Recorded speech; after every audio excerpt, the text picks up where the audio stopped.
As a marketing strategist, I've been able to help quite a number of coaches be able to brand and work through the process of designing their website.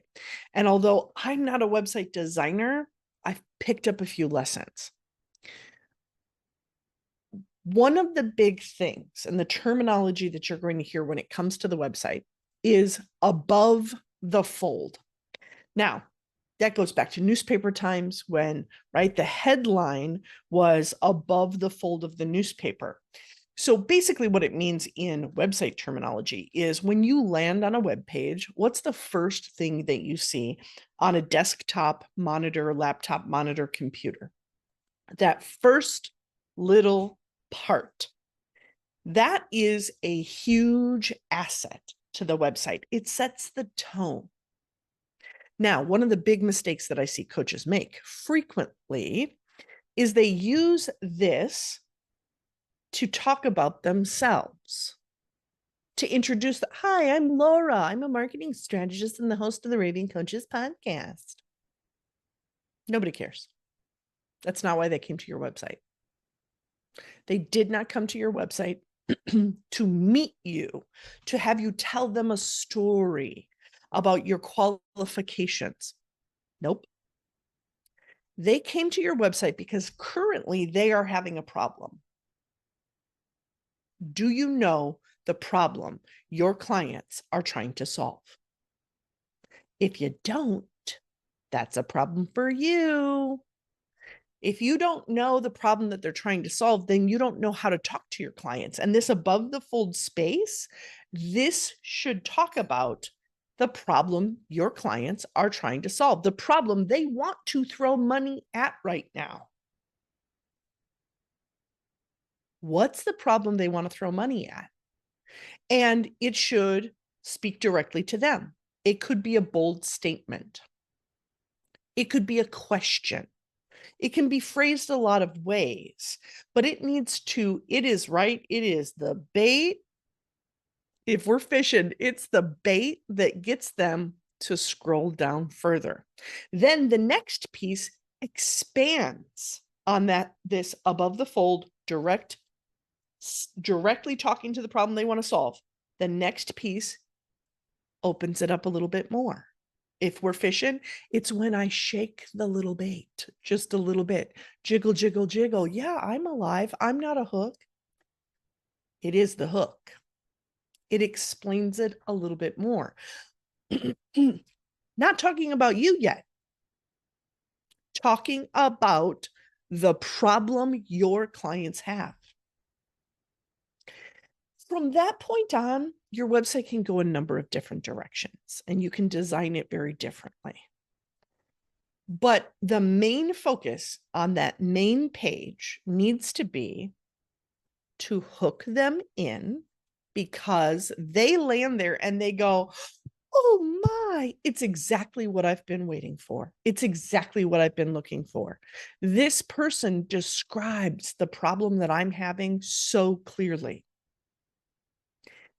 And then you can start explaining some next steps.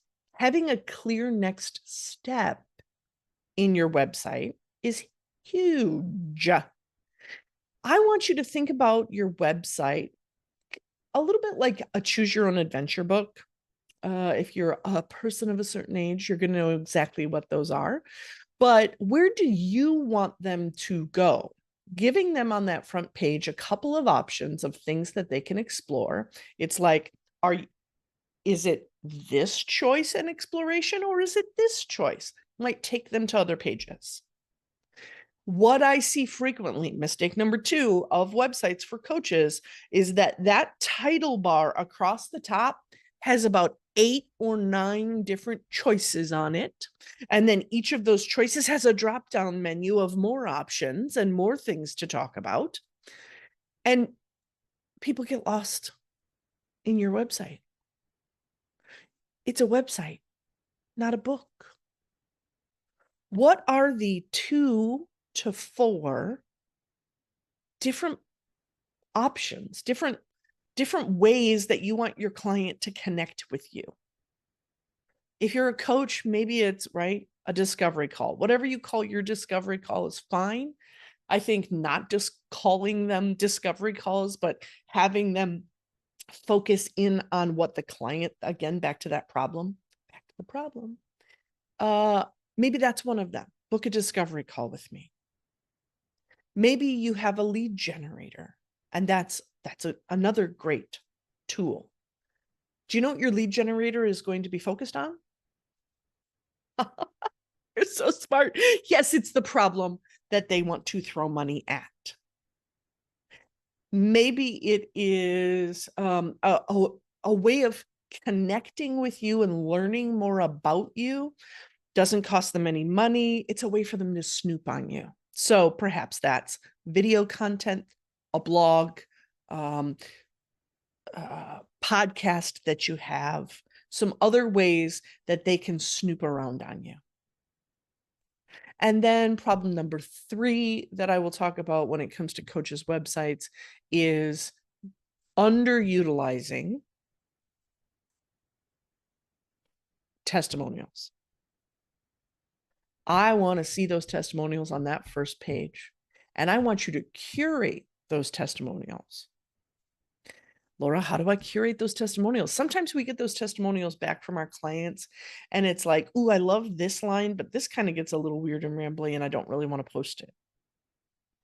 One of the things that I'll do with my clients is I'll ask them for testimonials while we're on a coaching call. Like, can you describe your experience of working with me?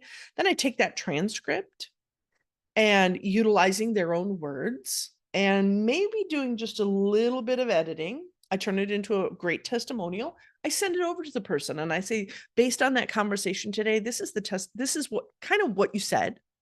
Would this be an okay testimonial? Is there anything you want to change about this testimonial before I'm able to utilize it? And then they can make changes if they want to.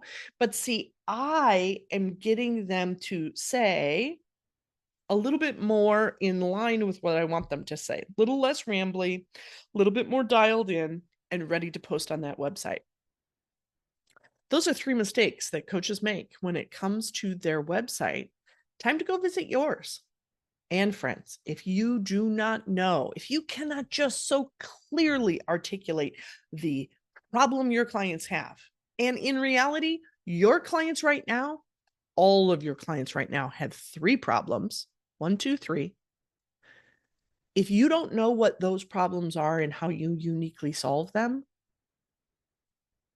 you have to figure it out right now, because all the marketing that you're doing and all the introductions you're doing at networking and all that website and social content that you're putting out, unless you can clearly identify what their Googleable problem is, what the shame-filled problem is, and what the root problem is, and know how to use the language around them in your marketing, then you're probably not having the success with your marketing that you wish you had.